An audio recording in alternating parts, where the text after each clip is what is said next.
चार धामों में कलयुग का धाम श्री जगन्नाथपुरी, सतयुग का धाम श्री बद्रिकाश्रम बद्रीनारायण भगवान, त्रेता का धाम श्री रंगनाथ धाम श्री रामेश्वरम धाम, द्वापर का धाम श्री द्वारिकापुरी और कलिकाल का धाम श्री जगन्नाथपुरी। घोर कलिकाल के आने पर गंगा यमुना आदि भी इस पृथ्वी का त्याग कर देंगी। गंगा त्यजित मेदिनी, इस प्रकार के वचन आए और वस्तुतः गंगा यमुना आदि का अत्यंत प्रदूषित हो जाना, उनकी धारा के स्वरूप को समाप्त कर देना या विकृत बना देना, यही उनका इस धरती से उठ जाना है। देवताओं के विग्रहों में देवत्व भी नहीं रहेगा। देव प्रतिमाएं देवत्व को छोड़कर चली जाएंगी कराल कलिकाल के आने पर। लेकिन चाहे जितना भयंकर युग आ जाए, श्री जगन्नाथ जी की महिमा यथावत ही बनी रहेगी। जगन्नाथ जी के स्वरूप में कभी देवत्व की निवृत्ति नहीं होगी। साक्षात जगन्नाथ जी। अन्य अन्य तीर्थों में जाने से न जाने कौन कौन से क्लिष्ट साधन करने पड़ते हैं, तब जीव को लाभ की प्राप्ति होती है। यहां तो केवल प्रसाद सेवन मात्र से वह मुक्त हो जाता है। जगन्नाथ जी का प्रसाद साक्षात श्री जगन्नाथ जी, स्वयं जगन्नाथ होगा। प्रसाद रूप में जगन्नाथ जी सबके भीतर प्रवेश करते हैं। जैमिनीरुवाच तीर्थश्रेष्ठ मिति प्रोक्तम यत्त्वया पुरुषोत्तमम तन्माहात्म्यम गुरो ब्रूहि यदि ते मयि अनुग्रह। भगवान कृष्ण द्वैपायन व्यास जी के शिष्य महर्षि जैमिनी अपने पूज्य गुरुदेव भगवान व्यास जी से पूछ रहे हैं कि हे भगवान, आपने तीर्थों की महिमा के प्रसंग में यह कहा कि श्री जगन्नाथ श्रेष्ठतम तीर्थ है। पुरुषोत्तम तीर्थ को आपने सर्वोपरि कहा, लेकिन इसकी महिमा आपने नहीं सुनाई। आप कृपा करके इसकी महिमा सुनावें।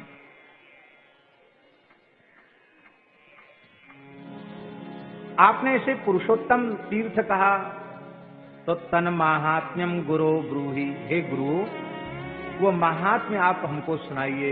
यदि ते मयि अनुग्रह, यदि आपकी विशेष कृपा मेरे ऊपर है तो आप कृपा करके सुनाओ।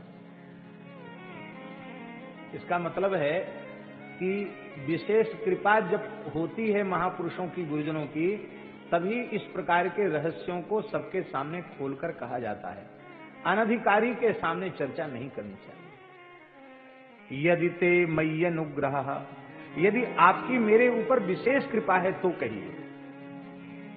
क्योंकि गूढ़ऊ तत्व न साधु दुरावही आरत अधिकारी जब पावही। आर्त अधिकारी जब उन्हें दिखाई पड़ता है तो गूढ़ से गूढ़ तत्व को महापुरुष छिपाते नहीं, स्पष्ट कर देते। हे भगवान, इसे पुरुषोत्तम क्षेत्र क्यों कहा जाता है? आप कृपा करके बताएं। व्यास उवाच पुरुषोत्तमस्य माहात्म्यम समासेन शृणुं द्विज। हे ब्रह्मर्षि जैमिनी, समास क्रम से पुरुषोत्तम महात्म्य का श्रवण करो। तो क्या आपके पास अवकाश नहीं है विस्तार से कहने का? आपका तो नाम ही व्यास है, फिर आप समास में क्यों सुनाना चाहते हैं? अपने नाम को चरितार्थ करते हुए व्यास पद्धति से ही सुनाइए। व्यास जी कहते हम सुना तो सकते हैं, लेकिन बस बात यह है कि हम सुनाते ही चले जाएंगे, पर महात्म्य इतना अनंत है कि हम कब तक कहेंगे और तुम कब तक सुनोगे। इसलिए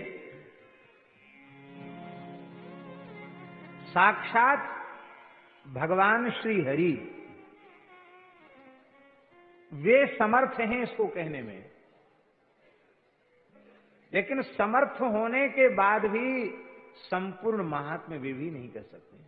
उनको भी अंत में यही कहना पड़ेगा कि बस अनंत महात्म्य है।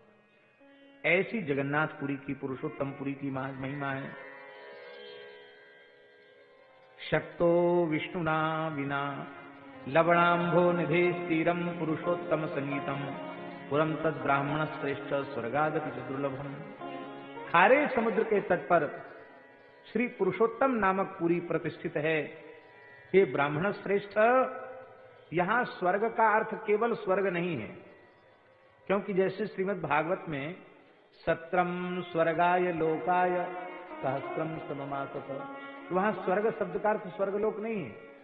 नैमिषारण्य में शौनकादि 88 ऋषि स्वर्ग की प्राप्ति के लिए इतना बड़ा अनुष्ठान लेकर बैठे हैं, ऐसा नहीं है। स्वर्लोके गीयते स्तूयते इंद्रादि असौ स्वर्गायो हरि। ठीक इसी प्रकार से यहां जो स्वर्ग शब्द आया है उसका अर्थ है कि स्वर्ग से लेकर और ब्रह्मलोक वहां तक उन सबसे श्रेष्ठ है। अर्थात इस चतुर्दश भुवनात्मक ब्रह्मांड में श्री पुरुषोत्तम पुरी श्रेष्ठतम है, श्रेष्ठतमा है पुरुषोत्तम की, सबसे श्रेष्ठ है।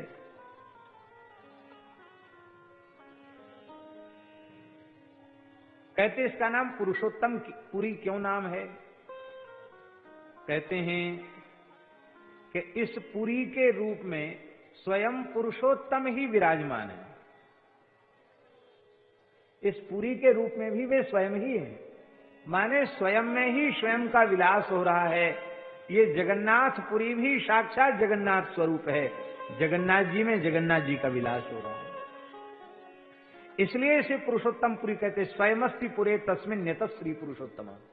इस पुरी के रूप में स्वयं भगवान ही विराजमान है, इसलिए इसको पुरुषोत्तमपुरी कहते हैं। क्योंकि पुरुषोत्तम श्री कृष्ण का ही नाम है, भगवान जगन्नाथ का ही वाचक है। पुरुषोत्तम मित्युक्तम तस्मान तन्नाम कोविदई। पुरुषोत्तम जगन्नाथ जी को कहते हैं और पुरुषोत्तम जगन्नाथ जी ही इस पुरी के रूप में हैं, इसलिए इस रहस्य के जानने वाले इसे पुरुषोत्तम जगन्नाथ का स्वरूप पुरी मानते हैं। ऐसी पुरी है।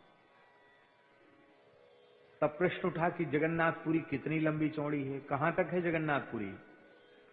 श्री क्षेत्र मंदिर से लेकर गुंडीचा तक कि आगे बाली घाई में जो रामेश्वर महादेव हैं, शंख क्षेत्र, वहां तक कहां तक है? तो महाराज जी पद्म पुराण के इस 18वें अध्याय में तो लिखा है 5वें श्लोक में, क्षेत्रम तद दुर्लभम विप्र समन्तात 10 योजनम। 10 योजन का समन्तात माने चारों ओर से ये 10 योजन है। 10 योजन का अर्थ है 40 कोस। 40 कोस का अर्थ है 120 किलोमीटर के क्षेत्रफल में श्री जगन्नाथपुरी विराजमान है। इसके प्रमाण के अनुसार है, स्कंद पुराण में भी लिखा है, बाबा बोल रहे हैं 10 योजन तक पुरुषोत्तमपुरी है। तो हम तो समझते हैं कि संभवतः ये भुवनेश्वर भी उसी के हैं, कटक तक, कटक के भी और आगे। लो साहब, धन्य बोलो जगन्नाथ महाप्रभु की। कितने उदार हैं जगन्नाथ जी, अपनी सीमा को भी खूब है, कोई संकोच का काम नहीं। इस 10 योजन में रहने वाले जो लोग हैं वो कैसे हैं? कहते तत्रस्थ देहिनो देवैर दृश्यन्ते चतुर्भुजा। देवता लोग इस 120 किलोमीटर के क्षेत्रफल के लोगों का दर्शन करते हैं, तो इस 120 किलोमीटर के क्षेत्र में उन्हें मनुष्य नहीं दिखाई पड़ते हैं, देवताओं को सर्वे चतुर्भुजा। अब हम लोगों को दिखाई नहीं पड़ रहा है, लेकिन यहां हम आप सब जितने बैठे सब 4-4 भुजा वाले हैं। हाँ, जगन्नाथपुरी में प्रवेश करते ही सब चतुर्भुज हो जाते हैं, प्रवेश करते ही।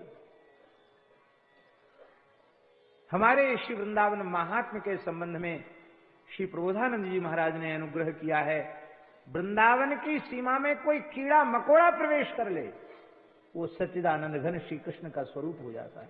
यत्र प्रविष्टो सकलोपि जंतु आनंद सच्चिद घनताम उपैति। अग्नि में पड़ी हुई वस्तु आग बन जाती है, ऐसे ही धाम में जो वस्तु आ गई, जड़ हो चेतन हो, वो भगवत स्वरूप हो जाता है। पुरुषोत्तमपुरी में आने वाले सब चतुर्भुज रूप हो जाते हैं।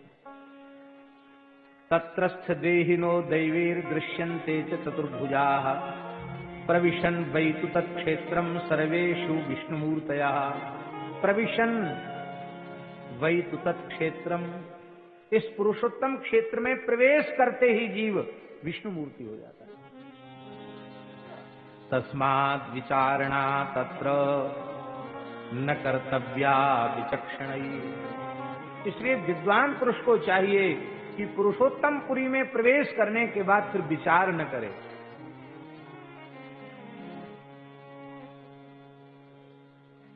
पुरुषोत्तमपुरी में पहुंच करके फिर बहुत अधिक विचार न करे।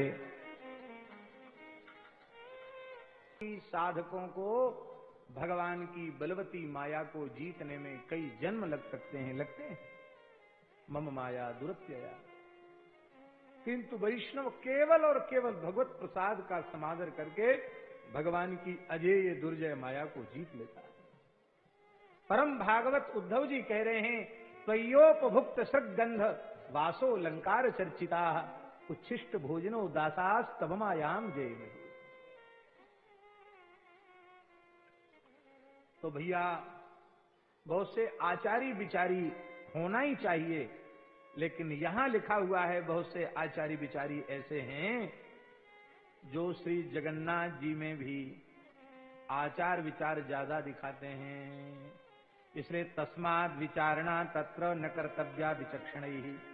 जो पुरुषोत्तम पुरी की महिमा को जानने वाले हैं उनको किसी भी अवस्था में यहां विचार नहीं करना चाहिए, क्योंकि सर्वे स्युः विष्णुमूर्तयः, यहाँ सब विष्णु मूर्ति हैं। तो विष्णु मूर्ति के स्पर्श से कहीं दोष थोड़ी लगेगा। इसलिए चांडाले नापि संस्पृष्टम ग्राह्यम तत्रान्नम अग्रजैहि। अग्रजैहि ब्राह्मणों के द्वारा, यहाँ के चांडाल के द्वारा स्पृष्ट अन्न प्रसाद भी ग्राह्य है।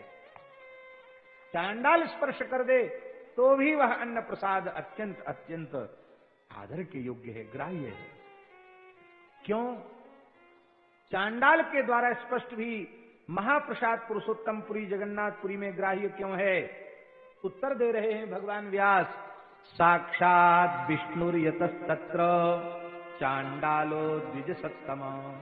हे द्विजसत्तम जैमिनी, ब्रह्मर्षि श्रेष्ठ जैमिनी, यहां का जो चांडाल है वो भी साक्षात विष्णु है, इसलिए भेद नहीं है। तो इसलिए अग्रजई ही चांडाले नापि संस्पृष्टम ग्राह्यम तत्रान्नमग्रजई ही, ब्राह्मणादि के द्वारा भी ग्रहण कर लेना चाहिए, क्योंकि साक्षात विष्णु यतस तत्र चांडालो द्विजसत्तम। साक्षात विष्णु ही वहां, चांडाल भी विष्णु रूप ही है। तो चांडाल विष्णु रूप है तो उसको छूने से अशुद्ध कैसे हुआ? और रसोई बनाने वाला कौन है? रसोई कौन बनाता है? महाराज जी लिखा है, तत्रान्न पाचिका लक्ष्मी स्वयं भोक्ता जनार्दन।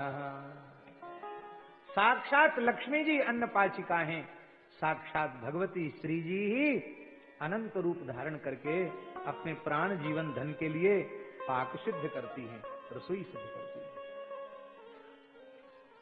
बड़ी विचित्र महिमा है जगन्नाथ जी की। जगन्नाथ जी के जो सुवार हैं उनकी रसोई सिद्ध करने वाले,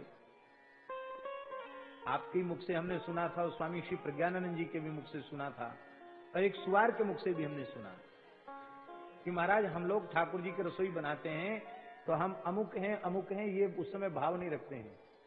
हम भाव रखते हैं कि हम जगन्नाथ जी की घरवाली हैं और जगन्नाथ जी के लिए रसोई बना रहे हैं।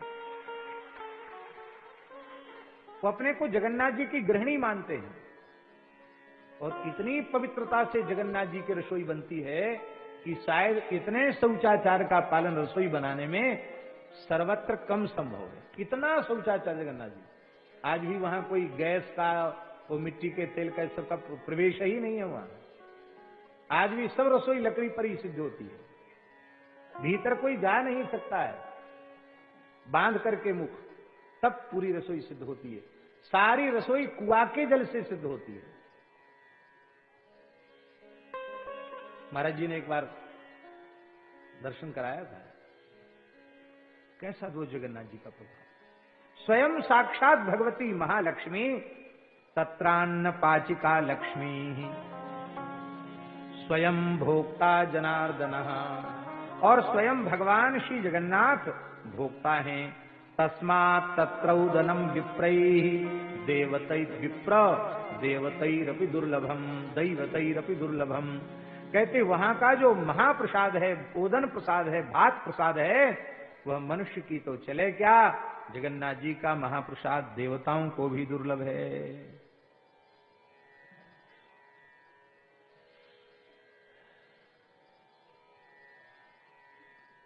संसार में सबसे दुर्लभ चीज क्या है? व्यास जी कह रहे हैं सबसे दुर्लभ चीज संसार में क्या है? हरिभुक्ता वशिष्टम यत् पवित्रम भुवि दुर्लभम अन्नम ये भुंजते लोकास्तेषां मुक्तिर्न दुर्लभा। भगवान के पा लेने के बाद जो अवशिष्ट है, बचा हुआ है, वो जो भगवान का प्रसाद है,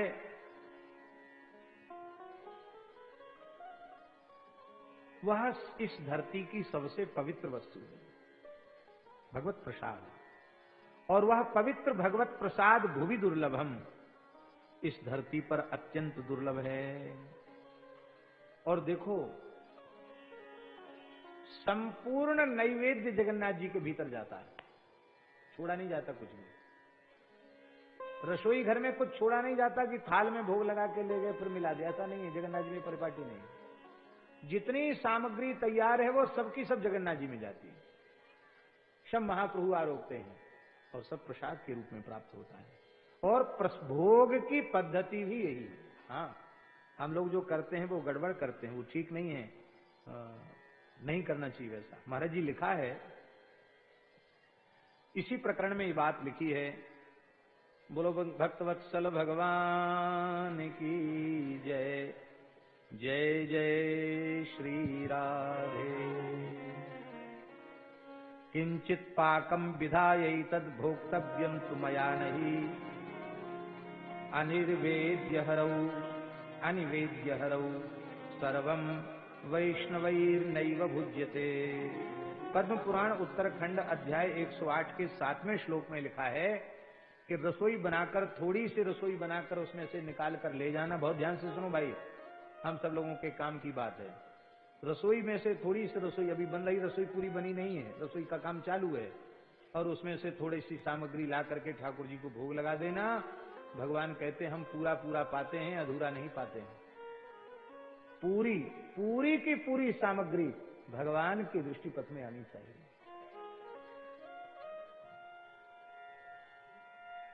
अनिवेद्य हरौ सर्वम, भगवान को संपूर्ण निवेदन किए बिना वैष्णवैर नैव भुज्यते। जब तक पूरे के पूरा पदार्थ भगवान को निवेदित नहीं किया गया, तब तक वैष्णव उसे स्वीकार नहीं करते। लेकिन अब बात यह है कि हमको गरम गरम रोटी खानी है, ऊपर से गुब्बारा सी फूलते हुए कड़की से करके आवे, तब हमारी थाली में आवे, तो भैया प्रसाद के नाम पर पदार्थ का आस्वादन करते हैं। कैसे प्रसाद का लाभ मिलेगा? हमारे वृंदावन में श्री राधा रमणलाल जी में, राधा वल्लभ जी में संपूर्ण रसोई संपन्न हो जाती है, तब ठाकुर जी तो वहीं पधारते हैं, वहीं पधारते हैं पाने के लिए। जहां रसोई घर है वहीं पधारते हैं। और पता नहीं राधा रमणलाल जी भी कुर्सी टेबल लगाते हैं क्या? हाँ, वहाँ राधा वल्लभ जी में तो बड़ा एक टेबल है और ठाकुर जी गोद में उठा के लाते हैं और वहीं पधरा देते हैं रसोई घर में ही, और संपूर्ण सामग्री भगवान के सामने भोग बनाते हैं, पूरी सामग्री। ठाकुर जी के भोग लगने के बाद फिर कुछ बनता नहीं है, बनना भी नहीं चाहिए, वही प्रसाद सबको लेना चाहिए, भगवान को अर्पित होना चाहिए, कुछ भी उसमें से बचाना नहीं चाहिए। और सुन लो, भगवान को भोग लगाने के बाद फिर प्रतीक्षा करनी चाहिए। यहां भी बहुत ध्यान से सुने, यहां जगन्नाथ जी के महात्म्य में लिखा है, यहां भी आप जगन्नाथ जी में जाकर महाप्रसाद पाते हैं तो ऐसा प्रतीक्षा करनी चाहिए कि कोई एक वैष्णव सामने से निकल आवे, उसको कहें भैया तुम भी महाप्रभु का महाप्रसाद ले, बिठा के पवाना चाहिए। वैष्णव को महाप्रसाद जगन्नाथ जी का पवाने का क्या फल है? कहते ससागराम च पृथ्वीम दत्वा चैव तु यत्फलम तत्फलम समवाप्नोति भुक्ते एके तु वैष्णवे। एक वैष्णव जगन्नाथ जी का प्रसाद ग्रहण कर ले तो संपूर्ण सप्तद्वीपवती पृथ्वी के दान का पुण्य उस प्रसाद पवाने वाले को तत्काल प्राप्त हो जाएगा। इतनी महिमा है, इसलिए बोले लक्ष्मी जी साक्षात यहां अन्न पाचिका हैं और भोक्ता स्वयं भगवान हैं, इसलिए ब्राह्मणों को भी यहां का प्रसाद लेना चाहिए। हरिभुक्ता वशिष्टम यत् पवित्रम भुवि दुर्लभम अन्नम ये भुंजते लोकास्ते साम मुक्तिर्न दुर्लभा। जगन्नाथ जी का अन्न प्रसाद महाप्रसाद जो लेते हैं उनके लिए मुक्ति दुर्लभ नहीं है।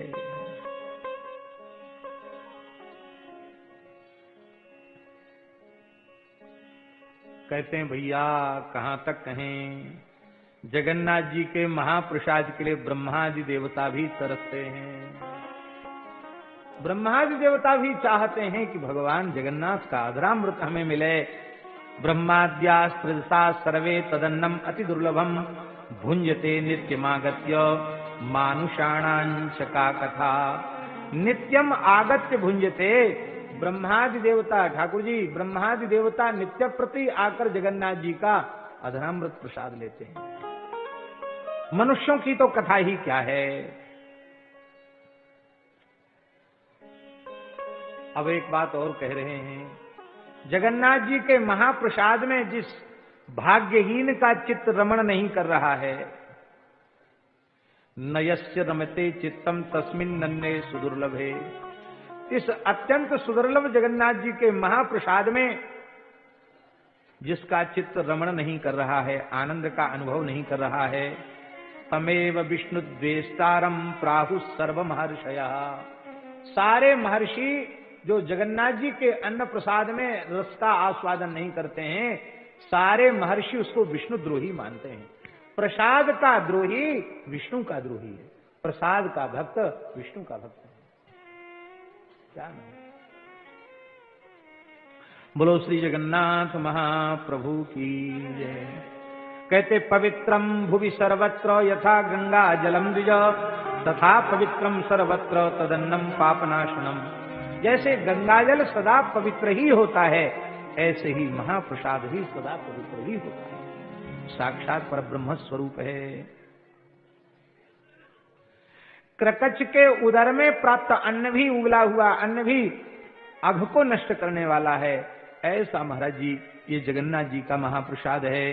पूर्वार्जितानि पापानि क्षम यास्यन्ति यस्य वै भक्ति प्रवर्तते यस्य तस्मिन् नन्हे सुदुर्लभे।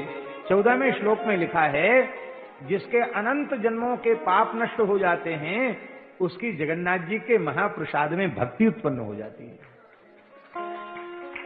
सारे पाप नष्ट हो जाएंगे तो जगन्नाथ जी के प्रसाद में विशेष भाव जागृत हो जाएगा।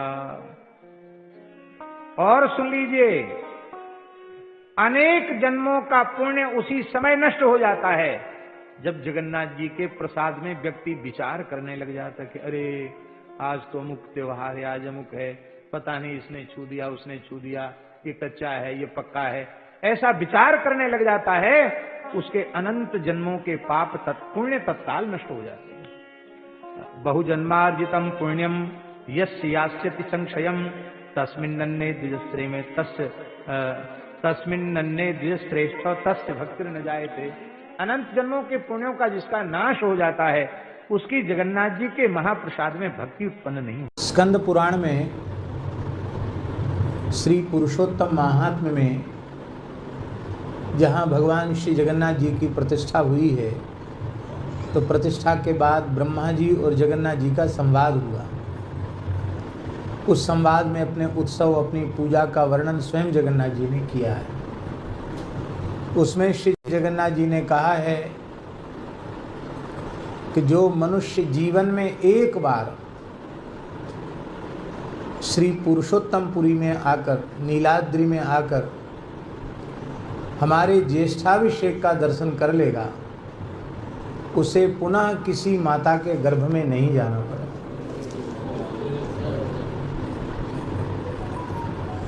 कितनी सुंदर बात है, कितनी अद्भुत बात है।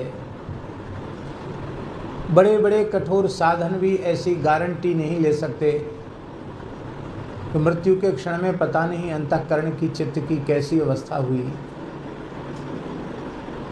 लेकिन भगवान स्वयं ये गारंटी ले रहे हैं,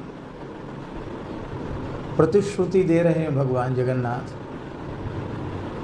ब्रह्मा जी को वचन दे रहे हैं कि जो मेरे ज्येष्ठाभिषेक का आकर दर्शन करेगा, उस जीव को फिर किसी माता के गर्भ में नहीं जाना पड़ेगा। अर्थात वह भगवान श्री जगन्नाथ महाप्रभु की नित्य सन्निधि प्राप्त कर लेगा। हमारे पुरुषार्थ से यह संभव नहीं हुआ। ये श्री जगन्नाथ महाप्रभु की अहेतुकी कृपा से संभव हुआ। हम में बल होता तो हम तो जब स्कंद पुराण का मूल पारायण कर रहे थे और जिस समय यह वचन आया, तो उसी समय हमारे मन में ये भाव जागृत हुआ कि हे महाप्रभु जगन्नाथ जी, आप कृपा करें, एक बार आपके ज्येष्ठाभिषेक का दर्शन हो जाए।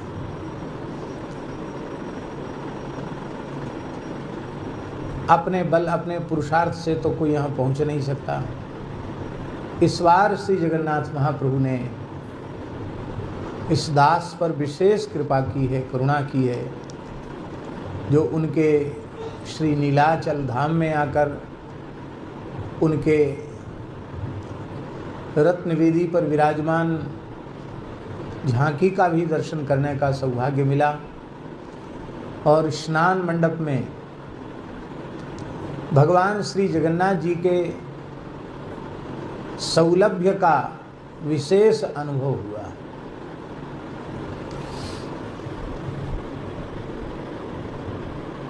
वस्तु बहुत उत्कृष्ट है, श्रेष्ठ है, लेकिन हमें सुलभ नहीं है, तो उस उत्कृष्ट वस्तु से हमारा क्या प्रयोजन सिद्ध होगा। कोई बहुत उत्कृष्ट है, बहुत श्रेष्ठ है और सुलभ नहीं है, तो हमारे किस काम की वो वस्तु। अथवा सौलभ्य तो है पर उत्कृष्टता नहीं है, श्रेष्ठता नहीं है। वो जो वस्तु है वो विनाशी है, तो अत्यंत सुलभ होने पर भी जो वस्तु उत्कृष्ट नहीं है, उसकी प्राप्ति का भी क्या प्रयोजन। भगवान श्री जगन्नाथ जी की महिमा ऐसी अनुपम अद्भुताद्भुत है कि इनसे उत्कृष्ट अनंत कोटि ब्रह्मांडों में और कोई नहीं। इसलिए हमने आरंभ में ही स्मरण किया, वे अनंत कोटि ब्रह्मांड नायक हैं, सर्वेश्वर हैं, परात्पर परब्रह्म हैं, असंख्य दिव्य कल्याण गुणगण निलय हैं, निखिल हेय प्रत्यनीक हैं। उनमें कोई हेय गुण है ही नहीं, उनके विरोधी हैं। और इतने बड़े होने के बाद भी वे भक्त वांछा कल्पतरु हैं। जिस वर्ण शंकर की निंदा की गई है गीता जी में, शंकरो नरकायैव कुलघ्नानां कुलस्य च, वर्ण संकरता नरक ले जाने वाली है। और उसमें भी एक ऐसा वर्ण शंकर कुल में उत्पन्न होने वाला, जिसका पिता यवन और जिसकी माता ब्राह्मणी। और हमारे शास्त्रों के अनुसार इस प्रकार की संतान को महाचांडाल से भी पतित कहा गया। और ऐसे कुल में उत्पन्न उस अधमाधम जीव पर भी श्री जगन्नाथ महाप्रभु ने ऐसी कृपा की कि आज वह सबके द्वारा वंदनीय और पूज्य हो गया। श्री जगन्नाथ जी का लाडला भक्त श्री साल्वे, यही नाम है, अनुपम भक्त श्री साल्वे। कैसी अद्भुत बात है। तो जहां भगवान जगन्नाथ सर्वोत्कृष्ट हैं, सबसे श्रेष्ठ हैं, वहीं उनकी सुलभता कैसी अद्भुत है। चारों धाम में मंदिर के मूल ठाकुर जी कहीं बाहर आकर किसी से मिलते नहीं हैं, बड़े हैं। वहीं जाकर दर्शन जो कर सकते हैं वो करते हैं, जो नहीं कर सकते वो शिखर को ही प्रणाम कर लेते हैं, ध्वजा को ही नमस्कार कर लेते हैं। श्री बद्रिकाश्रम में लिखा है संस्कृत में बाहर, आर्य धर्मे तराणाम प्रवेशो सर्वथा निषिद्धः। क्या लिखा है? आर्य धर्मे तराणाम प्रवेशो सर्वथा निषिद्धः। जो हिंदू वैदिक सनातन धर्म के अनुयायी नहीं हैं, उनका प्रवेश सर्वथा निषिद्ध है। ऐसी अनेक स्थलों पर मर्यादा है और मर्यादा रहनी भी चाहिए। उसका निषेध नहीं है, उसका आदर। यहाँ भी हिंदी में लिखा है, हमने कल या परसों पढ़ा, केवल हिंदुओं के लिए ही प्रवेश, मंदिर में केवल हिंदुओं के लिए ही प्रवेश है, ऐसा लिखा है। मंदिर की मर्यादा है, पर भगवान जगन्नाथ स्नान वेदी पर विराजते हैं तो वे संपूर्ण प्राणियों के लिए फिर पात्र अपात्र का भेद समाप्त हो जाता है और भगवान जगन्नाथ सबके लिए सुलभ हो जाते हैं। वैसे तो जगन्नाथ है ही हैं, लेकिन सच्चे अर्थ में जगन्नाथ हो जाते हैं जब सबके बीच में आकर के महाप्रभु विराज जाते हैं। और कोई और भारी भयंकर आलसी हो जो कहे हम स्नान वेदी पर भी जाकर दर्शन नहीं करेंगे, और भले ही पुरी में ही निवास करता हो, तो भगवान श्री जगन्नाथ बड़े दांड पर निकलते हैं, खूब झूम झूम करके चलते हैं और यहाँ से श्री गुंडीचा तक जाते हैं, वहाँ विराजते हैं, वहाँ से फिर गाजे बाजे से चलकर श्री मंदिर में पुनः पधारते हैं। तो ऐसे सबको दर्शन देकर, सबसे मिलकर, सबको कृतार्थ करने वाले ठाकुर एकमात्र श्री पुरुषोत्तम नीलाद्रिपुरी बिहारी श्री श्री जगन्नाथ महाप्रभु हैं। भगवान के शास्त्रों में 5 स्वरूप बताए गए। कितने स्वरूप? 5। उनमें सबसे पहला स्वरूप है पर, दूसरा स्वरूप है विभव, तीसरा स्वरूप है व्यूह, चौथा स्वरूप है अंतर्यामी और 5वां स्वरूप है अर्चावतार। ये 5 स्वरूप हैं। कौन कौन? पर, विभव, व्यूह, अंतर्यामी और अर्चावतार। ये भगवान के 5 स्वरूप हैं। बहुत ध्यान से सुने, ये 5 होकर भी एक ही है, क्योंकि एक ही भगवान के 5 स्वरूप हैं। इसलिए उनमें अणु मात्र, रंच मात्र भी भेद नहीं है, और भेद की कोई कल्पना करता है तो वह भगवान के प्रति अपराधी है।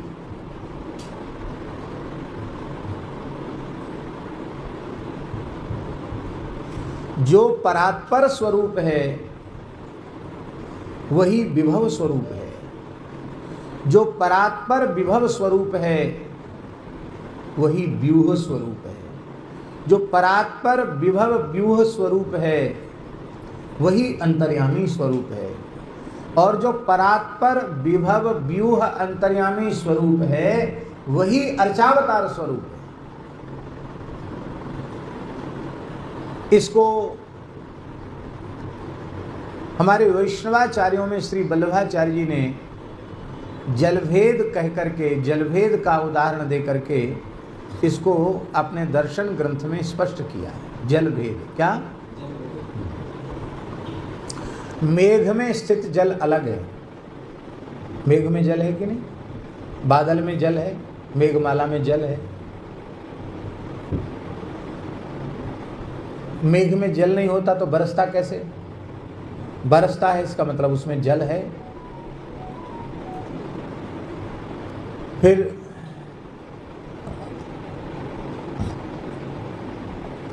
झरने में जो बह रहा है वह भी जल है। नदी में जो बह रहा है वह भी जल है। और सरोवर में जो स्थित है वो भी जल है। और कुएं में जो स्थित है, कूप में जो स्थित है वो भी जल है। और आपके जलपात्र में स्थित जो जल है वह भी,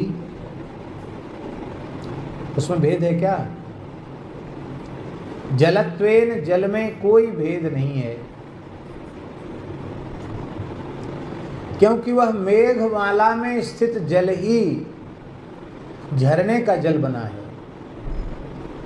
वही नदी के जल के रूप में परिवर्तित हुआ है, वही सरोवर में परिवर्तित हुआ है, वही कूप में परिवर्तित हुआ है, और वही समुद्र में परिवर्तित हुआ है, और फिर वही पुनः मेघ में, मेघ के रूप में परिवर्तित हो जाता है।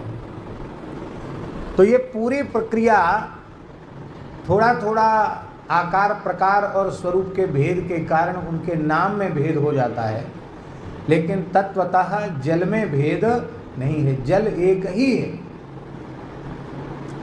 ऐसे ही भगवान के 5 स्वरूप समझाने की दृष्टि से कहे गए हैं। वस्तुतः भगवान एक ही है। अब भगवान में महत्व गुण तो है ही है। अर्जुन ने श्रीमद् भगवद गीता में कहा, न त्वत्समोस्त्यभ्यधिकः कुतोऽन्यः, आपकी बराबरी का कोई नहीं है तो आपसे अधिक तो कोई होगा ही कैसे। भगवान श्री कृष्ण से कहा कि आपकी बराबरी पर ही कोई नहीं है तो आपसे बड़ा होने का तो प्रश्न ही नहीं है। तो भगवान का महत्व गुण सर्वोपरि है, इनसे बड़ा और कोई दूसरा नहीं है। पर इतने बड़े भगवान हम सबको अत्यंत सुलभ हैं। इतने बड़े होकर भी वे अत्यंत सुलभ हैं। ये हम सब जीवों पर भगवान की कितनी बड़ी कृपा करुणा है। अब देखिए, वस्तुतः 5 स्वरूपों में भेद नहीं है, किंतु सौलभ्य सबसे अधिक कहाँ है? सुलभता। आप लोग हमारी भाषा समझ रहे हैं कि नहीं? भगवान सुलभ कहाँ है सबसे अधिक? तो भगवान अर्चावतार में सबसे अधिक सुलभ। परात्पर स्वरूप में इतनी दुर्लभता है, इतनी दुर्लभता है, इतनी दुर्लभता है कि श्रीमद् भागवत के 2 स्कंध के प्रमाण के अनुसार भगवान के दिव्य धाम का दर्शन ब्रह्मा जी को भी अपने दिव्य देह से नहीं होता है। भगवान के धाम में भगवान का परम ऐश्वर्यमय जो स्वरूप है उसका दर्शन ब्रह्मा जी को भी ध्यान में होता है, समाधि में होता है। माने ब्रह्मा जी भी अपने दिव्य शरीर से वहां पहुंच नहीं सकते। जब ब्रह्मा जी जो उनके खास बेटा हैं वही जब वहाँ नहीं पहुँच सकते, उनके लिए परात्पर स्वरूप में दुर्लभता है, तो हमारे जैसे कलिमल ग्रसित प्राणी, उनके लिए तो फिर जब ब्रह्मा जी को भी सुलभ नहीं है तो हमारे लिए सुलभ कहाँ से होगा। हाँ, यह बात अवश्य है कि उस परात्पर धाम में पहुंचने का मार्ग है, उसकी एक प्रणाली है, और वह प्रणाली है श्री गुरु पादाश्रय ग्रहण पूर्वक भगवत शरणागत हो जाए, और भगवत शरणागत को जिस विधि से अपना कालक्षेप करना चाहिए, कालक्षेप माने अपने समय को व्यतीत करना चाहिए, क्योंकि जो भगवत शरणागत है उसके लिए अपने कल्याण के लिए भी किसी साधन की अनिवार्यता नहीं है, क्योंकि साधन और साध्य दो हों तब ना। उपाय और उपेय दोनों भगवान बन रहे हैं। शरणागति का अर्थ क्या है? शरणागति माने भगवान ही उपाय हैं और भगवान ही उपेय हैं। तो जिस क्षण जीव भगवत शरणागत हुआ उसी क्षण मुक्त हो गया संसार चक्र से। इसलिए शरणागति भी एक ही बार होती है, बार बार नहीं होती है।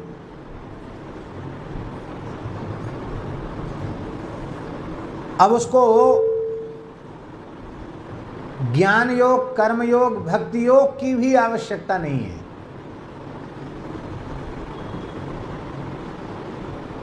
ज्ञान योग में देहादि प्रकृति से ऊपर उठना पड़ेगा।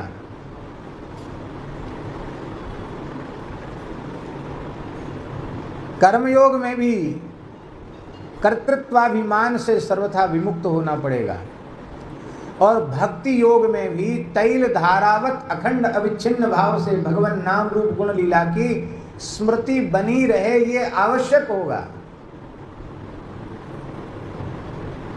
और स्मृति खंडित हुई तो भक्ति खंडित हो गई। किंतु जो भगवत शरणागत भक्त है, प्रपन्न है, शरणागत है, उसको अपने कल्याण के लिए, भगवत प्राप्ति के लिए ज्ञान योग, कर्म योग, भक्ति योग के आश्रय की आवश्यकता नहीं है, क्योंकि उसने सर्वतोभावेन भगवान का आश्रय लिया।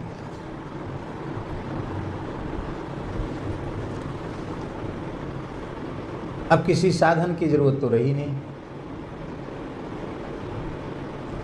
तब क्या करें? शरणागत फिर क्या करे? फिर न तिलक लगावे, न तुलसी धारण करे, न एकादशी करे, न संतों की सेवा करे, न गुरुजनों की सेवा करे, फिर तो उसका जीवन कैसा होगा? न नाम जप करे, न नाम संकीर्तन करे, न भगवान की सेवा करे।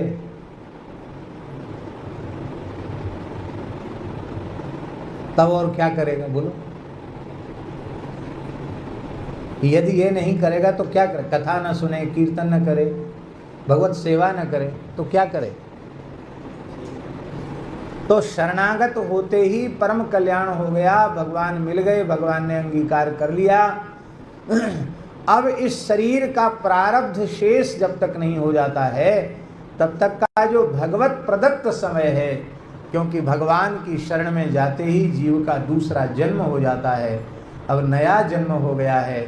अब इस नए जन्म में जो भी समय भगवान ने अत्यंत कृपा करुणा करके हमें दिया है, उसमें हमें शास्त्रों में जो कुछ वैष्णवों का आचार कहा गया है, वैष्णवों का व्यवहार कहा गया है, वैष्णवों के कालक्षेप की पद्धति कही गई है, उसी पद्धति से हमको अपने समय को व्यतीत करना चाहिए। अब देखो, बिना बुलाए ज्ञान योग आ गया शरणागत के पास, बिना बुलाए कर्मयोग आ गया, और बिना बुलाए भक्ति योग आ गया, तीनों आ गए, पर वो साधन के रूप में उनका आश्रय नहीं लिया गया है। ऐसा कहने में भी हमें कोई संकोच नहीं है कि ये जितने साधन हैं ये भी किसी शरणागत भक्त की प्रतीक्षा करते हैं कि हमें भी शरणागत भक्त के निकट पहुंचने का अवसर मिल जाए। ये अपने आचार में, व्यवहार में हमें स्वीकार कर लें तो हम कृतार्थ हो जाएं, हम धन्य हो जाएं। इसलिए ये साधन उनके निकट पहुंच जाते हैं।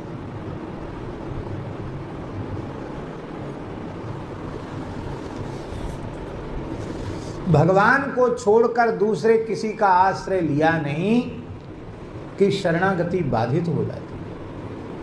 अन्याश्रय ही प्रपत्ति का सबसे बड़ा दोष है। अन्याश्रयेण प्रपत्तिर बाधिता भवति। अन्याश्रय से भगवत शरणागति बाधित हो जाती है। इसलिए भगवान के भक्त को भगवान के अतिरिक्त किसी का आश्रय नहीं है। परम परम पतिव्रता सर्वतो भावेन अपने पति का ही आश्रय लेती है। ऐसे ही सर्वतो भावेन भगवान का आश्रय लेकर के, श्री जगन्नाथ प्रभु का आश्रय लेकर के रहे।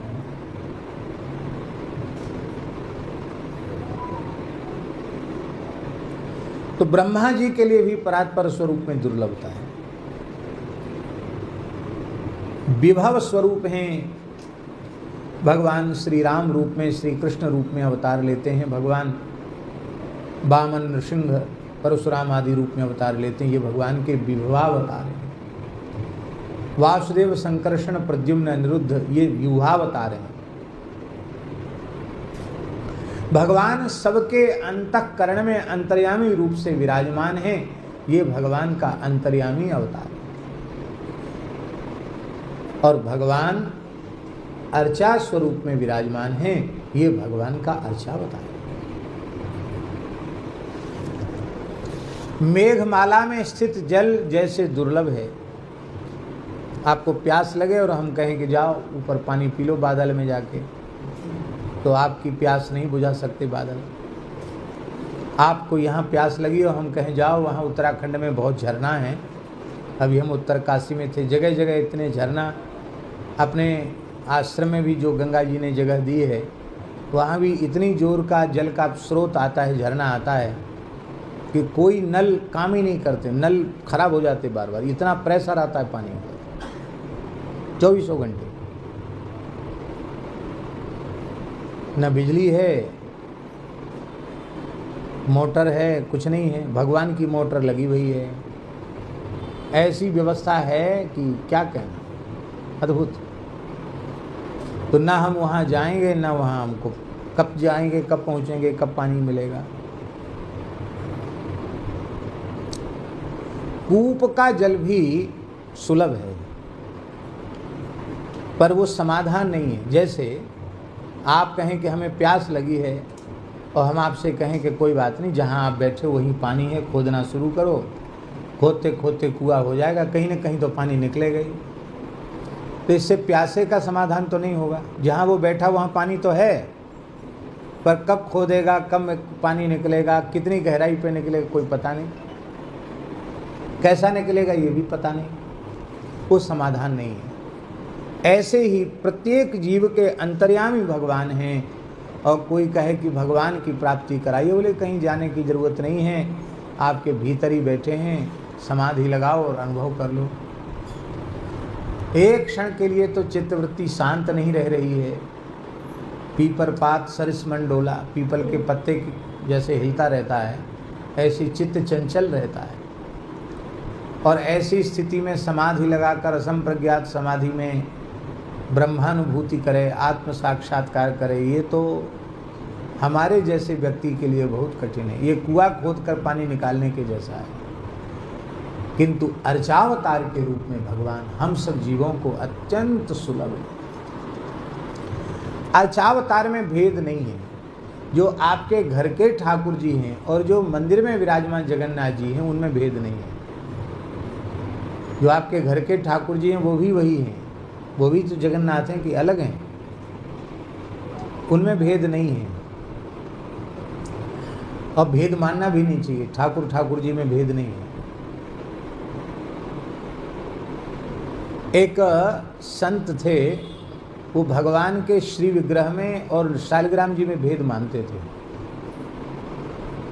वो कहते थे पुराणों में, वेदादि शास्त्रों में शालिग्राम जी की महिमा ज़्यादा है, इसलिए शालिग्राम जी श्रेष्ठ हैं, स्वयं व्यक्त हैं। और ये तो मूर्ति बनाई हुई है पर प्रतिष्ठा की जाती है, तो ये उतनी महिमा इनकी नहीं, ऐसा मानते थे वो। तो क्या करते थे कि लाल जी रखते थे लड्डू गोपाल जी, तो लड्डू गोपाल जी को जब रात्रि को शयन कराते तो सालिग्राम जी को उनकी छाती पे धर के शयन कराते थे, कहते थे ये बड़े हैं, तो गोपाल जी का तो आसन बना देते उनकी छाती को और उनके ऊपर सालिग्राम जी को रखते थे। अरे भाई, जो गोपाल जी हैं वही तो सालिग्राम जी हैं, और जो सालिग्राम जी हैं वही गोपाल जी हैं, पर महात्मा ऐसा करते थे। तो श्री गोकुल गए, कहाँ गए? ब्रज में गोकुल है ना, उसमें गोकुल में श्री गोसाई विठलनाथ जी विराज रहे थे, श्री वल्लभाचार्य महाप्रभु के द्वितीय पुत्र। उनको पता चला तो उन्होंने समझाया कि देखो, भगवान के विग्रह में और भगवान के शालिग्राम स्वरूप में भेद नहीं है। शास्त्रों में दो स्वरूप हैं, एक सकल एक निष्कल, तो सकल स्वरूप विग्रह हो गए, निष्कल स्वरूप शालिग्राम जी हो गए, उनमें भेद कहाँ है? हाँ, शास्त्र की विधि के अनुसार सकल निष्कल दोनों को मिलाकर पूजा पूर्ण मानी जाती है, तो ठीक है, लेकिन उसमें बड़ा छोटा करना अच्छा नहीं है। लेकिन वो माने नहीं, भले ही बोले तमाम ग्रंथों में प्रमाण लिखा है शालिग्राम जी सबसे बड़े होते हैं, शालिग्राम जी सबसे श्रेष्ठ हैं, तो फिर वो कुछ नहीं बोले, मौन हो गए। उन्होंने उस रात को फिर वही जो रोज करते थे, शालिग्राम जी को गोपाल जी की छाती पर विराजमान किया, और जब सवेरे उन्होंने भगवान का उत्थापन कराया, जगार कराई, मंगला कराई, तो देखा शालिग्राम जी चूर चूर हो गए, एकदम रेत जैसे महीन हो गए। अब तो वो बड़े दुखी हो गए कि हाय हाय, ये क्या हुआ, हमारे शालिग्राम जी चूर चूर कैसे हो गए, बड़े दुखी हो गए, रोने लगे। महात्मा तो थे ही बेचारे, और बड़ा प्रेम था उनका शालिग्राम जी में। रोते रोते आए, बोले महाराज पता नहीं क्या घटना घट गई, कोई भार भी नहीं पड़ा, किसी ने दबाया नहीं, कैसे हो गया, भगवान तो चूरा चूरा होके और सब बिस्तर में फैल गए हैं, देखो ये उनका चूर्ण है शालिग्राम जी का, सब इकट्ठा करके लाए थे, रेत रेत जैसा श्याम वर्ण का चूर्ण है ये। उन्होंने कहा ऐसा करो आप कि शालिग्राम जी आपको मिल जाएंगे, गोपाल जी को स्नान कराओ और गोपाल जी के स्नान के जल से उनको गीला करके चूर्ण को और ऐसे ऐसे करके गोली बना दो, तो जैसे शालिग्राम जी थे ऐसे कर दो, हो जाएगा। तो उनको भरोसा नहीं था कैसा हो जाएगा, लेकिन उन्होंने इतने बड़े महात्मा कह रहे हैं तो उनकी बात माननी चाहिए। तो उन्होंने ऐसे ऐसे करके किया, वो हो गए, शालिग्राम जी बन गए। अरे महाराज, ये तो गोपाल जी बड़े हो गए, गोपाल जी के स्नान के जल से शालिग्राम जी फिर से प्रकट हो गए, तो गोपाल जी बड़े हो गए। अरे गोपाल जी बड़े हो गए, शालिग्राम जी बड़े हो गए, ये झगड़ा नहीं है। जो गोपाल जी हैं वही शालिग्राम जी हैं, जो शालिग्राम जी हैं वही गोपाल जी।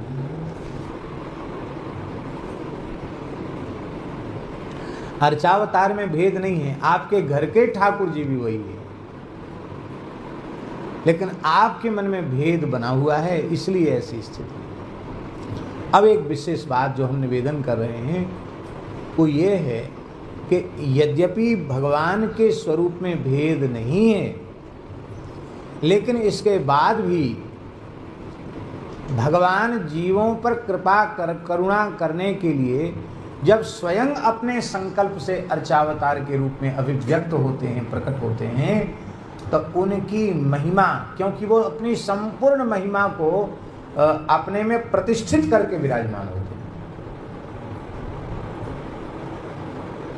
जैसे श्री जगन्नाथ जी स्वयं प्रकट हैं,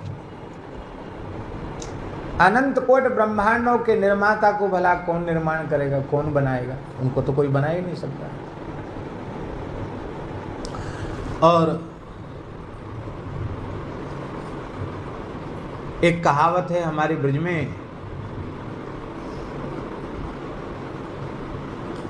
कि नानी के यहाँ नंसार की बात ना करी जाए।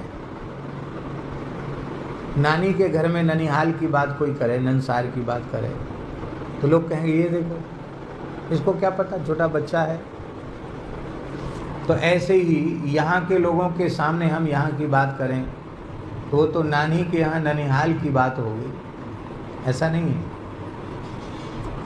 भगवान श्री जगन्नाथ स्वयं प्रकट हैं, ब्रह्मा जी प्रतिष्ठा करते हैं, ब्रह्मा जी से साक्षात भगवान जगन्नाथ इसी श्री विग्रह स्वरूप में जगन्नाथ जी ब्रह्मा जी से साक्षात संवाद करते हैं।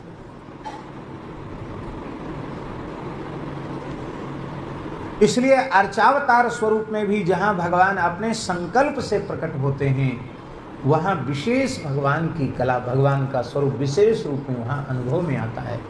वहां घर के ठाकुर जी में आपको भावना बनानी पड़ेगी, और वहां भावना बनी बनाई है, उसको बनाने का। यद्यपि ये बिल्कुल पक्का है कि जो आपके घर के ठाकुर जी वही जगन्नाथ जी हैं, जो जगन्नाथ जी हैं वही घर के ठाकुर जी हैं, लेकिन भगवान स्वयं अर्चावतार रूप से प्रकट होकर बद्रिकाश्रम में विराजमान हैं। भगवान स्वयं अर्चावतार रूप से प्रकट होकर द्वारिका में विराजमान हैं।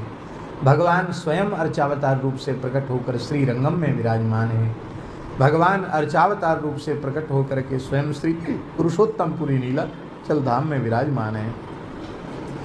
तो यहाँ जाकर दर्शन करना ये साक्षात भगवत दर्शन के समान ही है। तो हम लोग बड़े भाग्यशाली हैं कि हम लोगों को श्री जगन्नाथ जी का दर्शन हुआ। हमको ऐसा लगता है कि जगन्नाथ जी तो जगन्नाथ जी हैं, पर श्रीमन महाप्रभु जी, श्री चैतन्य महाप्रभु जी श्री नवद्वीप धाम की पवित्र भूमि पर अवतरित होकर अपने परिकर सहित यहाँ न पधारते और यहाँ न विराजते, और श्री जगन्नाथ जी के भावमय स्वरूप को अपने महाभाव के द्वारा उसको प्रकट न करते, अभिव्यक्त न करते, तो शायद हम लोग कोई भी जगन्नाथ जी का क्या स्वरूप है इसको अणुमात्र भी नहीं जान पाते। तो आज वर्तमान समय में श्री जगन्नाथ महाप्रभु का जो दिव्य स्वरूप, जो महात्म्य यत्किंचित रूप में प्रतिष्ठित है, उसके मूल में श्रीमन महाप्रभु, श्री जगन्नाथ और श्री महाप्रभु जी में भी अभेद ही है।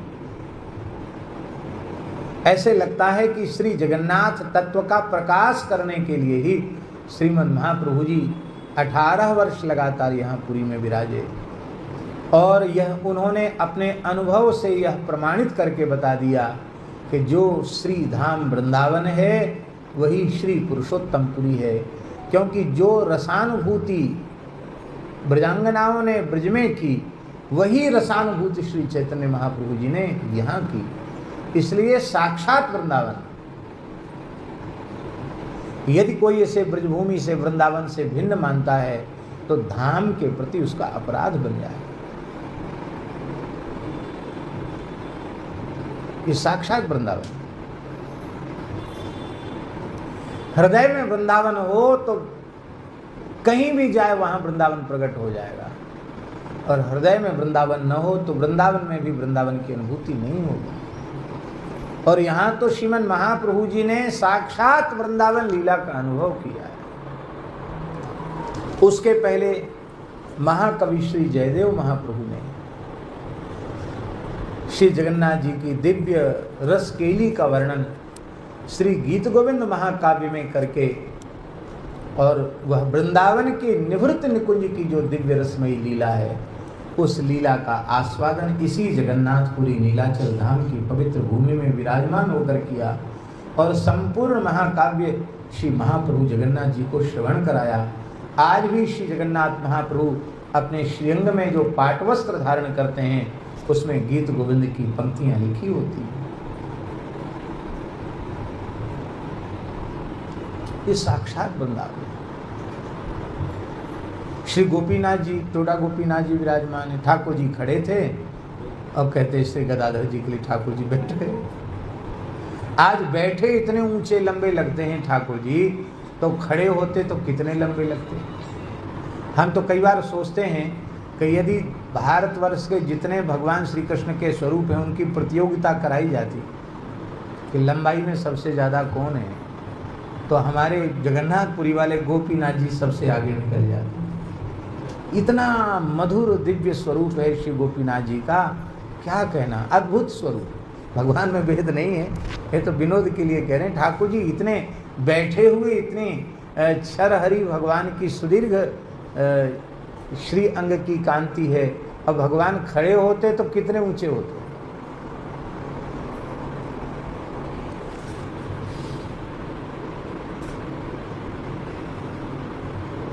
हम अपने मन की बात कहें और वैसे ये सब बातें प्रवचन में कहने की नहीं है।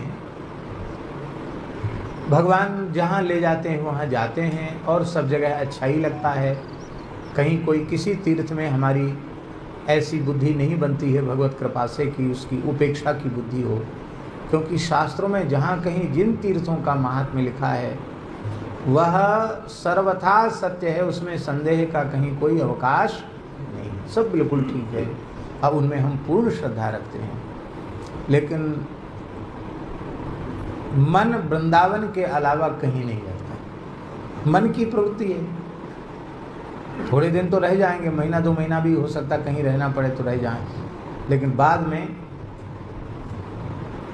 सोते जगते फिर वृंदावन की विकलता सताने लग जाती है।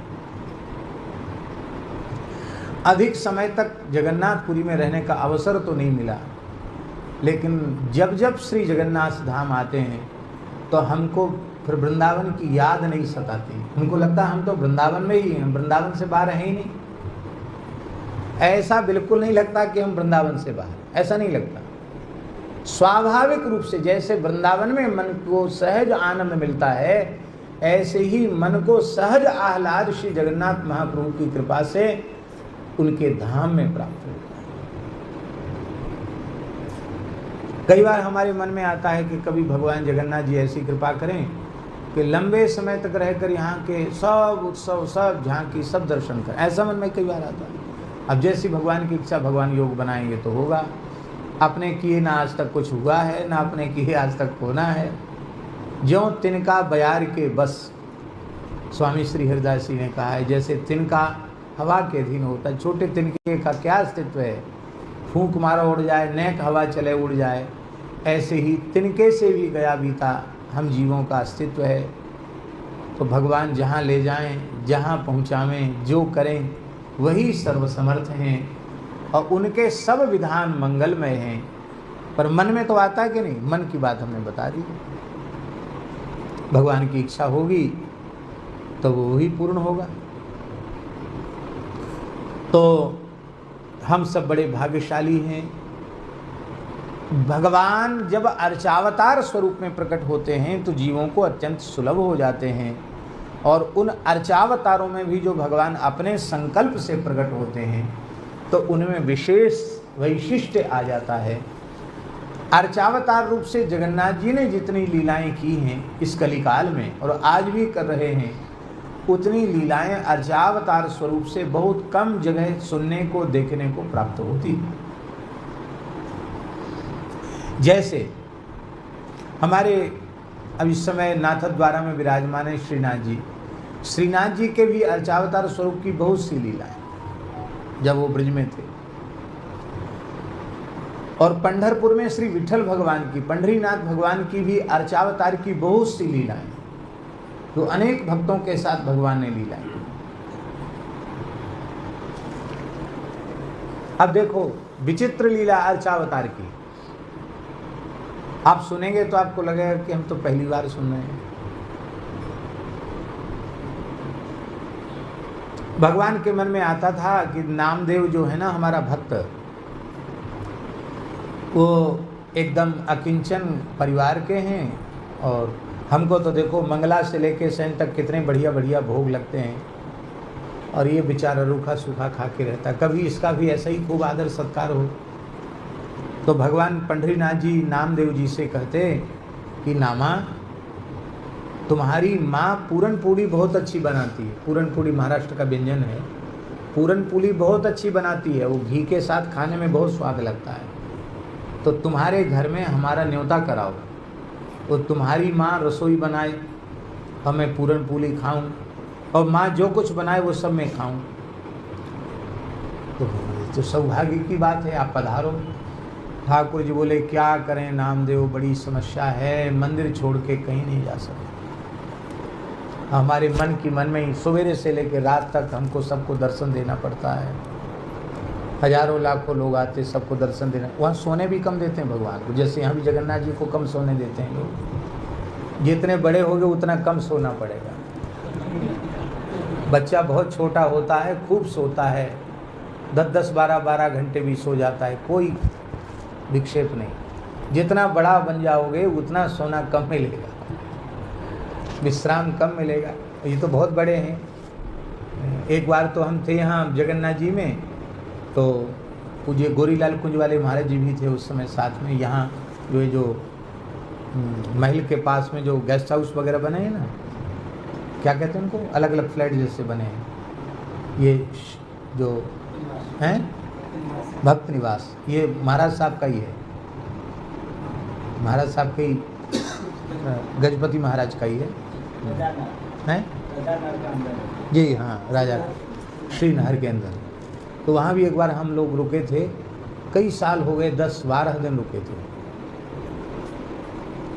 बस ज़्यादा परिचय किसी से था नहीं, इसलिए बिना परिचय के बहुत बढ़िया होता है।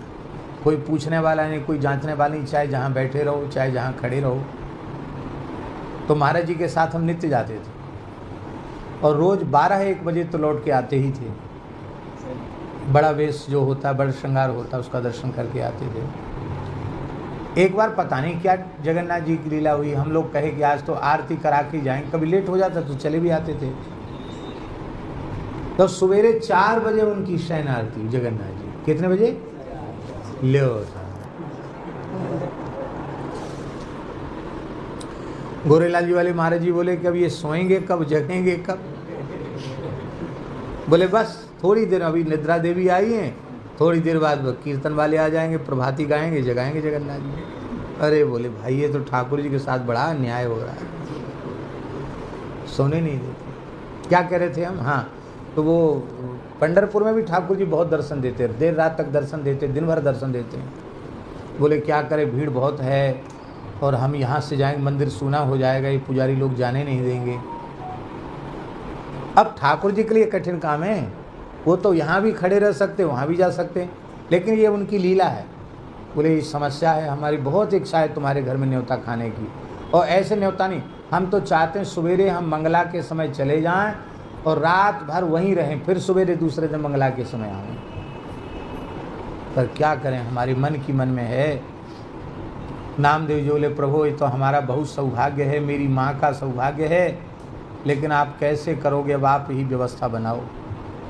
तो भगवान बोले एक उपाय तो है। क्या उपाय है? बोले रात को शयन आरती के समय हम तुमको छिपा लेंगे अपने गर्भगृह में, कोई देख नहीं पाएगा तुमको, और तुम हमारी जगह पे खड़े हो जाना ऐसे।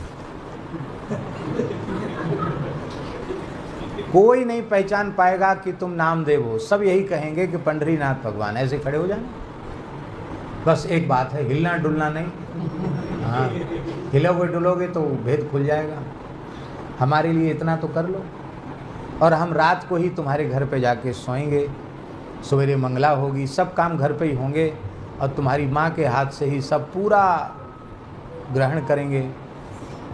और यहाँ हमारी जगह तुम खड़े होकर मंगला, श्रृंगार, राजभोग, उत्थापन, जितने भोग, जितनी आरती सब तुम्हारी होगी। पर सवेरे सवेरे तुम्हारे शरीर से कपड़ा हटावें तो तुम कुछ बोलना नहीं, क्योंकि वो सब कपड़ा हटा देते हैं, नंगा भी कर देते हैं। भगवान को नहाएंगे तो सब कपड़ा हटा देंगे, तो तुम मत कहना कि अरे भाई क्या भाई थोड़ा तो कपड़ा रखो शरीर में, ऐसा मत बोलना। तुम चुपचाप खड़े रहना। फिर वहाँ क्या होता, आज भी होता है, सवेरे सवेरे भगवान को मुख पर माखन का लेप किया जाता है। माखन पिसी हुई मिश्री होती है, देसी मिश्री, और गाय का, भारतीय देशी गाय का शुद्ध मक्खन, एक गोला आज भी भगवान पंढरीनाथ के मुख पर ऐसे चिपका दिया जाता है, फिर उसको छुड़ा लेते हैं। ये मंगला भोग होता है, वो पद्धति है वहाँ की। सवेरे सवेरे ठाकुर जी को माखन मिश्री। तो ठाकुर जी बोले कि देखो मुख पर लगाएंगे तो सही माखन पुजारी लोग, लेकिन तुम लालच में, मुंह में पानी भी तुम्हारे आएगा, पर लालच में कहीं ऐसे मत कर लेना।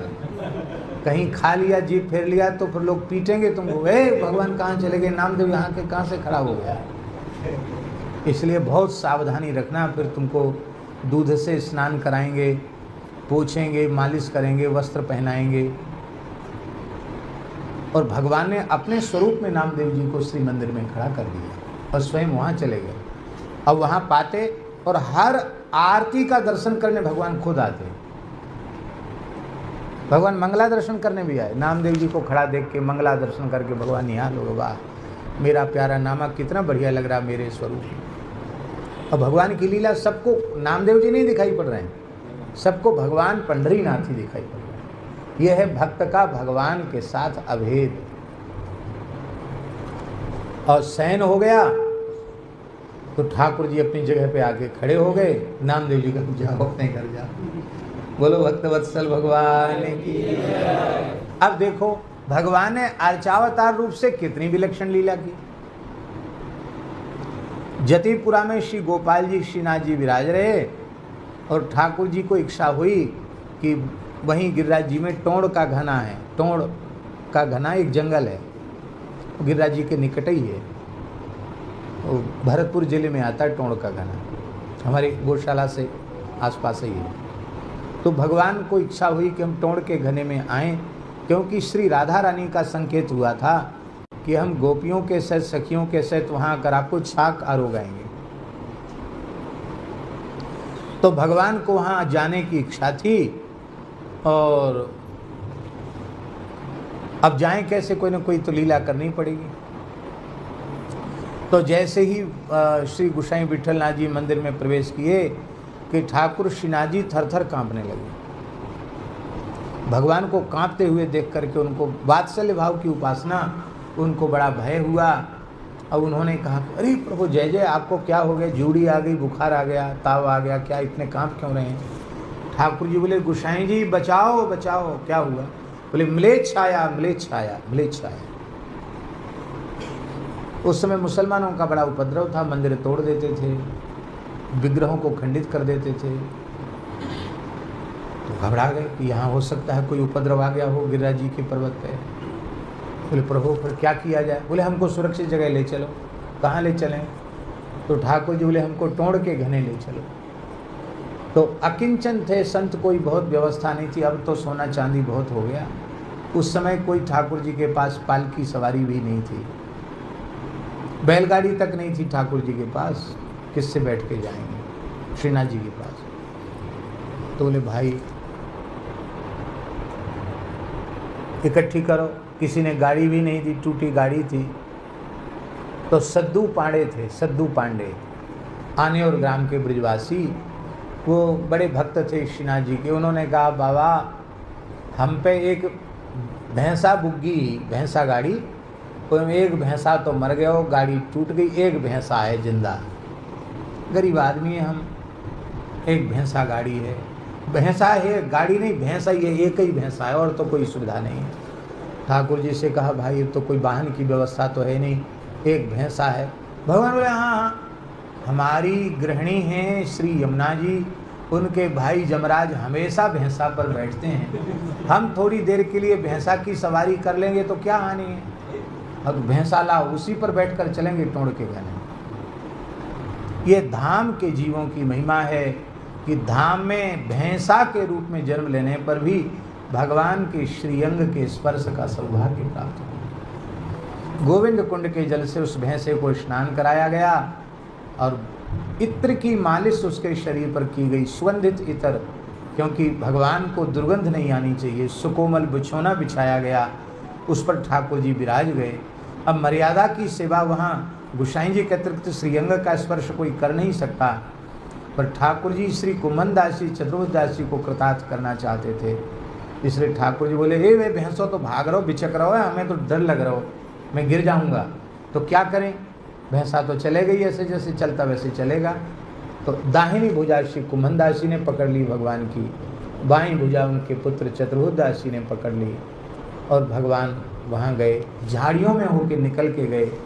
अंग में कुमन दास भगवान को बचा बचा करके, भगवान के श्री अंग में कोई कटीली झाड़ी का स्पर्श न हो जाए, वहाँ भगवान विराजे। तो सामने भोग धराया गया। ठाकुर जी बोले नहीं पाएंगे। भूख नहीं? बोले भूख तो है, खाएंगे क्यों नहीं? बोले कुछ गाओ बजाओ मनुहार करो, क्योंकि आपने गा गा करके खाने का अभ्यास बना दिया है। अब सब अष्टछाप के महान भक्त कवि कौन गाए? सब थक गए थे, दौड़ते दौड़ते परेशान थे, पैर में कांटा लग गया, शरीर में कांटा लग गया, कपड़ा फट गया, सब क्लांत थे। कुम्भनदास जी से कहा कि कुम्भनदास जी आप ही गाओ। तो कुम्भनदास जी का एक पद है, लाल को भावे टोण को घनो, ये पद है कुम्भनदास जी का। लाल को भावे टोण को घनो, टोण का घना जंगल श्री लाल जी को बहुत अच्छा लगा, इसलिए उन्होंने ये नाटक किया। उसी पद में उन्होंने कहा कि वो ये इनको कौन क्या कौन ढेड़नी को जन्यों, जो ठाकुर जी को मंदिर से निकाल दी, तो यहाँ आए थे। ठाकुर जी बोले ठीक है पद हो गया, अब आप लोग बैठो और हम एकांत में विश्राम करें। सब लोग किनारे हो गए तो सबने दर्शन किया। श्री ललिता विशाखा रंग देवी सुदेवी आदि अष्ट सहचरियों के सहित साक्षात स्वामिनी जी राधा रानी पधारी हैं। विविध थाल लेकर के अपने हाथ से लाल जी को जिमा रही हैं। इस झांकी का सबने कलिकाल में प्रत्यक्ष दर्शन किया। तो ये अर्चावतार रूप से भगवान इतनी लीलाएं करते हैं कि उनका कोई कहना नहीं। कितनी लीलाएं भगवान करते हैं, अर्चावतार रूप से भगवान लीलाएं करते हैं। तो श्री जगन्नाथ साक्षात विराज रहे हैं अर्चावतार रूप में और प्रत्यक्ष भगवान लीला कर रहे हैं। ये भी इनकी राजी है कि वे किसको दर्शन देना चाहें न देना चाहें। हम लोग अल्प बुद्धि के जीव हैं, इसलिए मन में तरह तरह की कल्पनाएं उठ जाती हैं कि ऐसी व्यवस्था होना चाहिए, वैसी व्यवस्था होना चाहिए। उस व्यवस्था में विचार इसलिए होता है कि ठाकुर जी को सुख मिले और कोई बात नहीं।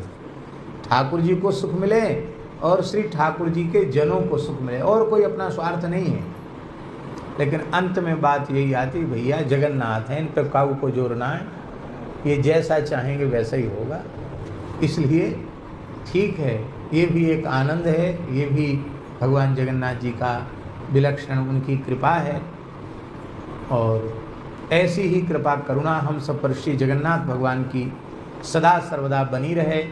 स्कंद पुराण का एक श्लोक हम बार बार बोलते हैं कि भगवान जगन्नाथ जी का निर्माल्य रोज लेना चाहिए। निर्माल्यम जगदीशस्य नाशित्वा स्नामि किंचन इति सत्य प्रतिज्ञोयः प्रत्यहम तच्च भक्षयेत् सर्व पाप विशुद्धात्मा शुद्धांत कर्णो नरः सशुद्धम वैष्णवस्थानम क्रमाद्याति न संशयः। महाराज जी लिखा है कि जो श्री जगन्नाथ भगवान का निर्माल्य, उसका एक एक कण, उसकी इतनी महिमा है। निर्माल्यम जगदीशस्य नाशित्वा स्नामि किंचन, बिना श्री जगन्नाथ जी का निर्माल्य लिए मैं कुछ भी ग्रहण नहीं करूँगा, ऐसी सच्ची प्रतिज्ञा जिस व्यक्ति ने कर ली है और प्रतिदिन स्नान के पश्चात जगन्नाथ जी का निर्माल्य अपने मुख में विराजमान करता है, सर्व पाप विशुद्धात्मा, उसका अंतःकरण संपूर्ण पापों से विनिवृत्त होकर के, उसका अंतःकरण पूरी तरह से शुद्ध होकर के, और शुद्ध अंतःकरण में ज्ञान भक्ति वैराग्य का प्रकाश हो जाता है, भगवत प्रेम का प्रकाश हो जाता है। और शुद्धांत कर्णो नरः सशुद्धम वैष्णवस्थानम क्रमाद्याति न संशया, गुणातीत भगवान का जो दिव्य धाम गोलोक वैकुंठ साकेत है, वो जहाँ जिस स्वरूप को प्राप्त करना चाहता है वहाँ पहुँच करके वह भगवान को प्राप्त करके धन्य हो जाएगा। ऐसा स्कंद पुराण में पुरुषोत्तम महात्म्य में लिखा है। प्रसाद के संबंध में कुछ बात हम आपको जरूर बोल देते हैं।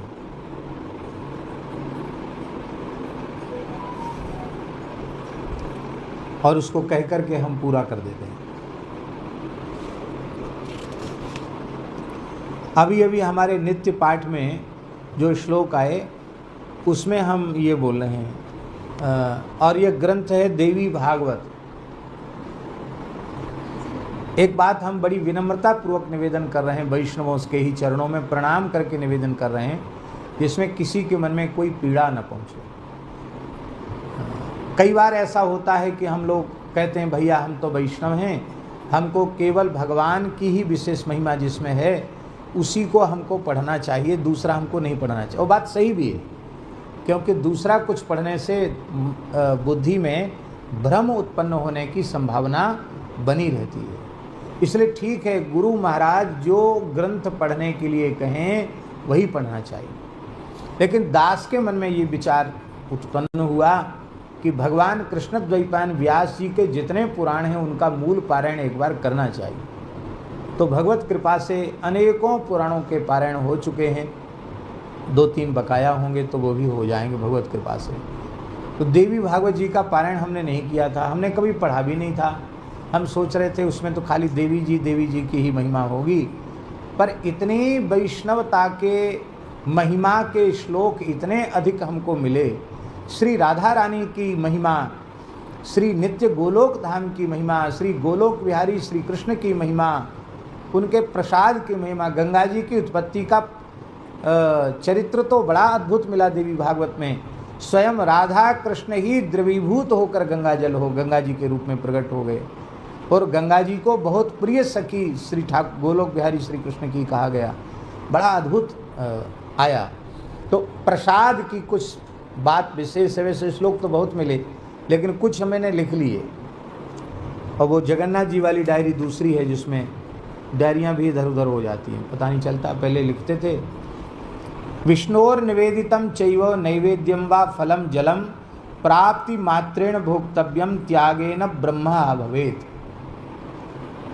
भगवान नारायण नारद जी से कह रहे हैं जो भगवान को निवेदित फल है अथवा जल है, नैवेद्य है, जो कुछ भी भगवान को विधि पूर्वक निवेदित किया गया है वह भगवत प्रसाद जैसे ही सामने आवे तो प्राप्ति मात्रेण भोक्तव्यम, प्राप्त करते ही पा लेना खा लेना चाहिए। यदि हम उसको त्याग देते हैं, अरे आज हमारा अमुक व्रत है वो हम नहीं खाएंगे, उसको त्याग देते हैं तो ब्रह्म हत्या का पाप लग जाता है। त्यागेन ब्रह्मा भवेत्, त्याग मात्र से ब्रह्म हत्या का पाप लग जाता है। और क्या होता है, भ्रष्ट श्रीर भ्रष्ट बुद्धिश्च पुरभ्रष्टो भवेत् तुसः, उसकी श्री नष्ट हो जाती है, उसकी बुद्धि नष्ट हो जाती है और वो जहाँ है वहीं से अपने पद प्रतिष्ठा से भ्रष्ट हो जाता है।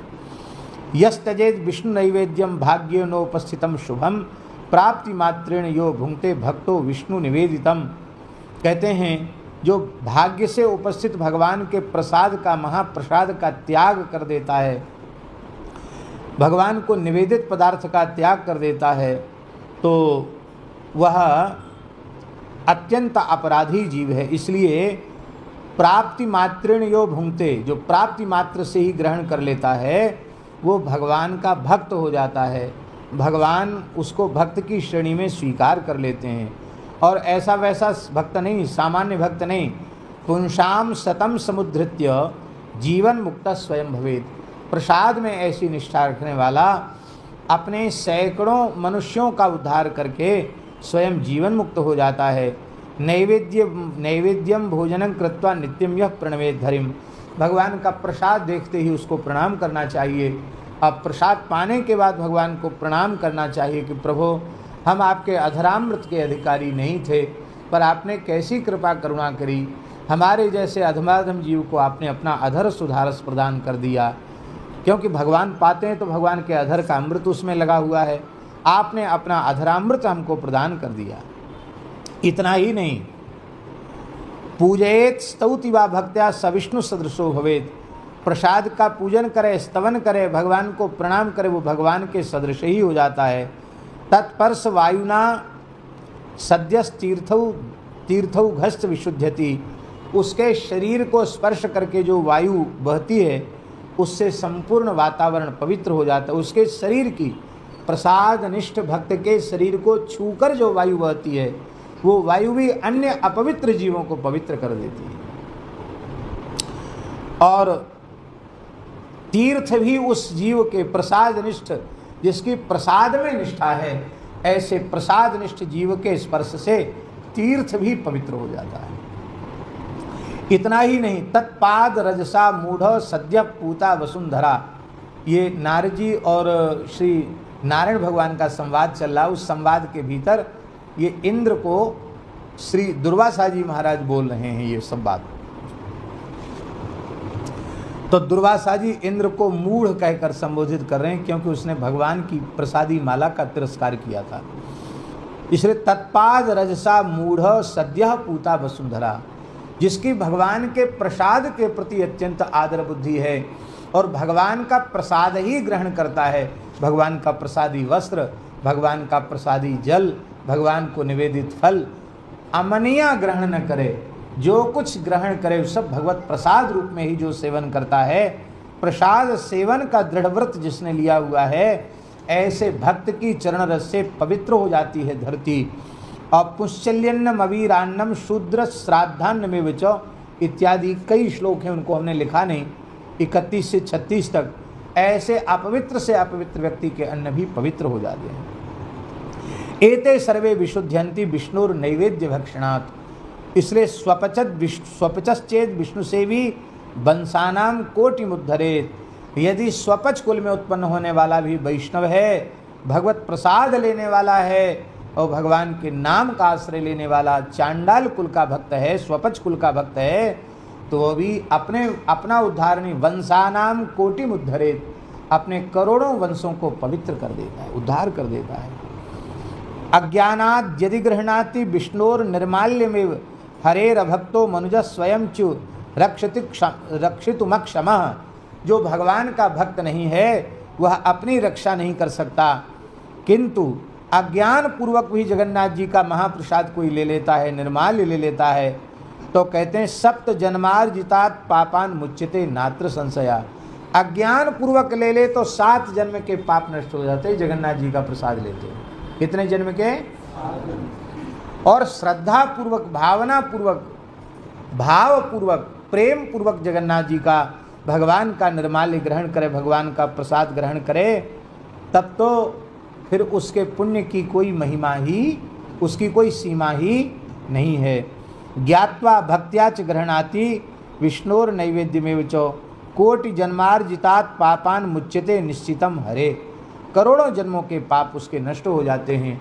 और प्रसाद की महिमा सर्वत्र है, पर श्री जगन्नाथपुरी में भगवान अपनी संपूर्ण महिमा के सहित अपने दिव्य प्रसाद में ही विराजमान हैं, क्योंकि भगवती महालक्ष्मी ने जीवों के परम कल्याण के लिए भगवान जगन्नाथ से वचन ले लिया है कि यहाँ आप जीवों के दोष गुण का विचार नहीं करेंगे, पात्र पात्र कुपात्र का भेद नहीं रखेंगे, जो भी आकर यहाँ श्री क्षेत्र में आपका प्रसाद ग्रहण कर लेगा वो मुक्त हो जाएगा, ऐसा आश्वासन आप हमें प्रदान कीजिए। हम लोग बड़े भाग्यशाली हैं, ऐसी ही कृपा जगन्नाथ जी की हम सब पर बनी रहे। बस एक बात और कह देते हैं, वो ये कि भगवान जगन्नाथ सर्वसमर्थ हैं, वे ही चाहेंगे तब होगा। हमारा मन है कि ऐसा कुछ भगवान जगन्नाथ करें कि जगन्नाथ जी के मंगला से लेके और शयन भोग तक गोव्रती भोग की व्यवस्था हो गई। वेद लक्षणा भारतीय देसी गाय के दूध दही घी का ही प्रयोग श्री जगन्नाथ जी के नैवेद्य में हो गए। ऐसी हम जगन्नाथ जी से प्रार्थना करते हैं, उससे जगन्नाथ जी को प्रसन्नता अधिक होगी। और अभी तो भगवान तो वचन के बंधे हुए हैं, तो कुछ बोलते नहीं हैं, लेकिन उनकी खूब प्रसन्नता होगी यदि भारतीय देसी गायों का दूध दही घृत का व्यवहार ही भगवान जगन्नाथ की सेवा में होने लग जाए। हमारे मन में भाव है कि कम से कम यहाँ जो मलुक श्री मलुक जगन्नाथ जी विराजमान हैं, इनके यहाँ ये व्यवस्था भगवान जगन्नाथ कृपा करके जल्दी बनावें, तो ठाकुर जी की कुछ 2-4 गैया हों और नित्य प्रति भगवान को अत्यंत मर्यादित रूप से उसी का भोग लगे, बाहर की किसी वस्तु का भोग न लगे। इसी प्रार्थना के साथ भगवान के चरणों में प्रणाम, श्री जगन्नाथ जी के चरणों में प्रणाम। जगन्नाथ जगन्नाथ जगन्नाथ रक्ष माम, जगन्नाथ जगन्नाथ जगन्नाथ रक्ष माम, जगन्नाथ जगन्नाथ जगन्नाथ पाहि माम, जगन्नाथ जगन्नाथ जगन्नाथ पाहि माम, जगन्नाथ जगन्नाथ जगन्नाथ रक्ष माम, जगन्नाथ जगन्नाथ जगन्नाथ रक्ष माम, जगन्नाथ जगन्नाथ जगन्नाथ पाहि माम, जगन्नाथ जगन्नाथ जगन्नाथ पाहि माम, जगन्नाथ जगन्नाथ जगन्नाथ रक्ष माम, जगन्नाथ जगन्नाथ जगन्नाथ रक्ष माम, जगन्नाथ जगन्नाथ जगन्नाथ पाहि माम, जगन्नाथ जगन्नाथ जगन्नाथ पाहि माम। श्री श्री जगन्नाथ महाप्रभु की, श्री श्री बलभद्र महाप्रभु की, श्री श्री सुभद्रा देवी की, श्री श्री सुदर्शन चक्र भगवान की, श्री नील चक्र भगवान की, श्री सपरिकर श्री जगन्नाथ भगवान की। जय जय श्री राधे, जय जय श्री सीताराम। हर हर महादेव। निताई गौर हरि बोल।